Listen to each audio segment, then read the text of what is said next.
You know what's not fun? I mean, is there anything less interesting? Let's just be very clear. Let's get to the Antonio Brown nonsense again with Big Ben. Is there anything less interesting than, and really less pathetic than two grown men in their 30s who have banked tens of millions of dollars, partly because of their relationship on the field with each other, going back and forth, exchanging barbs like 9-year-old girls? They'll get over it. Or 9-year-old boys. Get over it. And this is a big problem that Raider fans, they don't think that this is a problem. Memo, it's going to be a problem because John Gruden seems hell-bent on just further empowering him emotionally, and the Raiders empowered him by giving him all that money. And when you empower somebody who is petulant and unpredictable and very me-oriented, I mean, this is what you get. The Raiders are, I mean, I'm telling you, I think you're going to really lament that signing. I really believe that. I think the Raiders are going nowhere. I don't love their roster. I don't. And here's the thing. Of course he'll make some big plays. And, there'll be some highlights. And, yeah, he'll pop in fantasy. But I think, this is not the NBA where you inject a single player and things radically change. It's the NFL. And last year, just to remind you, that I want to get to the meat of the tweets and just how infantile this really is. Come on. Last year, the Raiders were 23rd in total yards gained on offense. Now, obviously, they'll take a step forward with AB, you would imagine, right? But they were 28th in points per game. Do they go from 28th to top 10? No, the answer is no. On defense, now I know they brought in a lot of guys with all the first-round picks, et cetera. Last year, they were 26th in yards allowed on defense and dead last in points allowed per game at nearly 30. Nobody in the NFL gave up more points than the Oakland Raiders. And Antonio Brown's going to fix this? Yeah, it's going to be funny. Funny. And by the way, Big Ben is fully culpable here as well. It was a very tepid acknowledgement, very soft around the edges that he kind of regretted how he, chimed in on AB after the pick at the end of the season. But what's interesting about this, and this is a look into, not to probe too deeply into the psychology of a pro athlete, because I'm not a psychologist here, but it's pretty easy to read the writing on the wall. This is a look into the character, I don't know how else to phrase it, I'm sorry, the character deficiency, the character inconsistencies of Antonio Brown. Because what he did was, and of course he's deleted this, right? Antonio Brown, over the years, and it's everywhere, he went on, these Twitter barrages praising Big Ben, National Best Friend Day or National Friendship Day or something stupid like that a couple of years ago. He's my best buddy. I love him. I mean, obviously paraphrasing. But the tone was incredibly, powerful, believable at the time, and overwhelmingly positive. And now he comes out and he says, shut up. We've never been friends. What is it? Which is it? What is it? That's the problem. He wakes up on a Monday, he feels this way. He wakes up on a Tuesday, he feels that way. He wakes up on Wednesday, it's somewhere in between. And that is horrendous for the culture of a team that is trying to learn how to win. So you can book it. What is it? 3:08 and 40 seconds on Wednesday. Basically, it's almost September here. Just bookmark this conversation and this warning. It will implode this year for the Raiders. It will go sideways, probably pretty fast. It will be ugly, probably pretty fast, and they will very much lament giving him that money. And within 2 years, he will be an ex-Oakland Raider. You could book it. You could book it. Because as much, and now he's professing his love for Derek Carr. I mean, Derek Carr doesn't have half the resume, nor does he have half the presence or juice of a Big Ben. And you tell me that Antonio Brown is going to get along with, I don't care what he says now.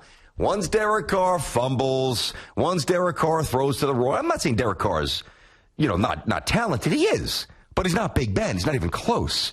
So, again, this will go sideways, and this will be ugly. And I've seen over the years where, again, you got to get the distinct.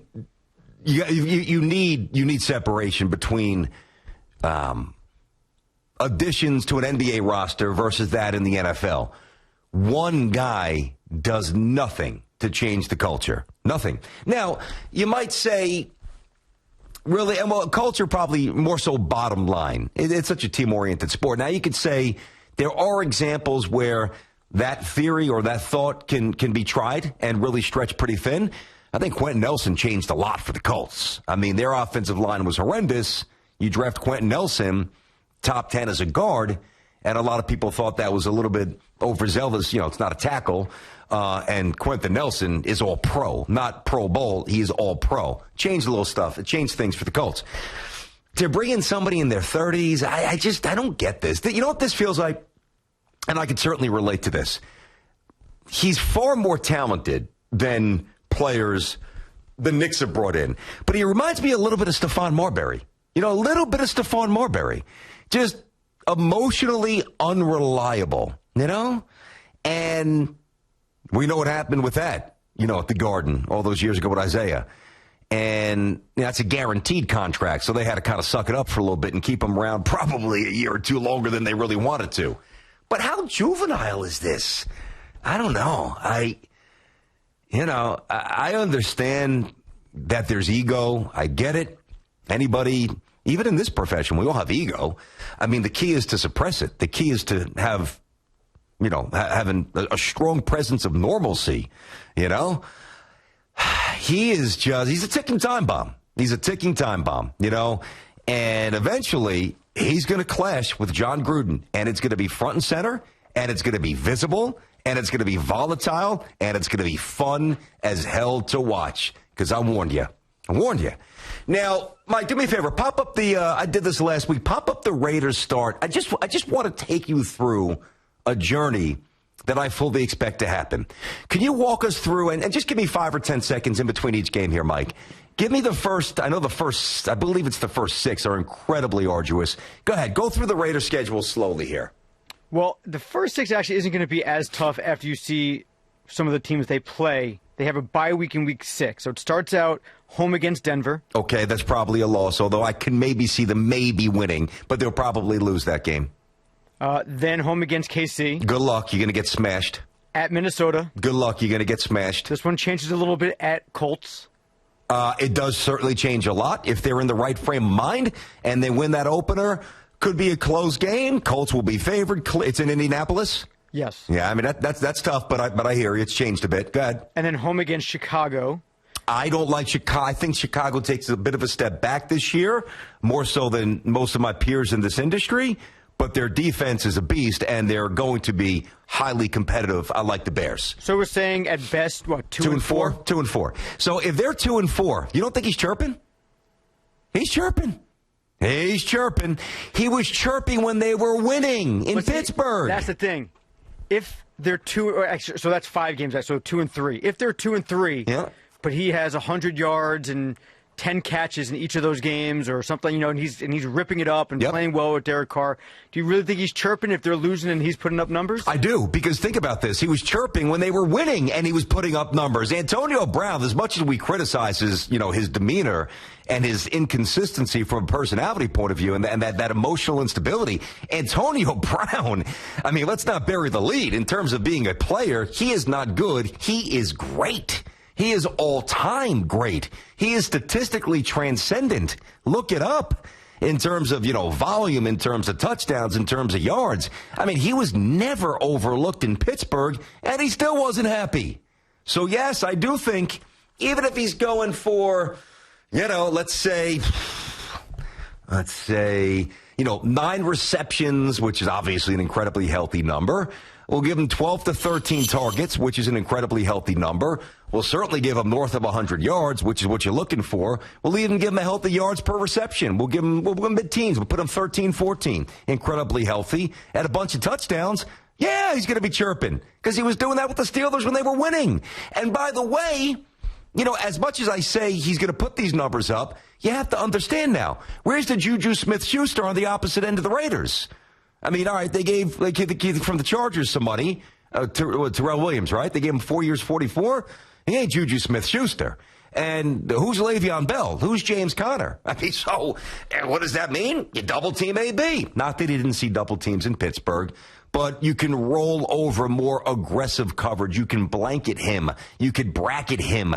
You can devise a way to keep him from the 50-yard catch and run just by bracketing him properly. If you're, in tune defensively and you have some good personnel and you have a sound game plan. Be ugly. Going to be ugly. Matter of fact, they won't say this. I firmly believe after the summer that he's put them through, if the Raiders had a chance to do this over, I actually think that they would, and they haven't taken a meaningful snap yet. I really do. I mean, listen, at some point, aren't we smart enough to, I know everybody wants to reinvent the wheel and come up with this hot take that's polarizing, and for the moment, mentally intoxicating. Oh, my God, did you hear that? Wow, that is really poignant stuff. But don't you have to react to the data that's in front of you? If you have a student, right, who is consistently a 77 student, right, can you really expect them to get straight A's next semester? Conversely, if somebody's, 94, 95, 96 average, and they happen to stumble on one exam, don't you think that that's probably an anomaly, probably a bit of an aberration? They were sick for whatever reason. They just failed to do well. If somebody's a 237 hitter in baseball and he hits 312 one year, right? But there's 5 years of evidence that he's 240 or below. Don't you think he probably reverts back to his mean? I mean, and that goes for personality as well. Not that you can't change. I mean, I like to think that I've changed, and I like to think that I will still continue to evolve and become more mature and more receptive at everything. I mean, we're all in relationships. We all have to do that. Santher's about to get married. D-Cell's about to get married. Come talk to me 5, 6, 7 years in.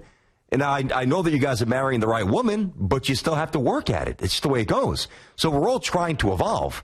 But eventually, I mean, again, I keep reaching for the word, the volatility that is still emitting from his Twitter account or his mouth or his actions. Isn't that all the evidence you need? For me, it is. I mean, for me, it is.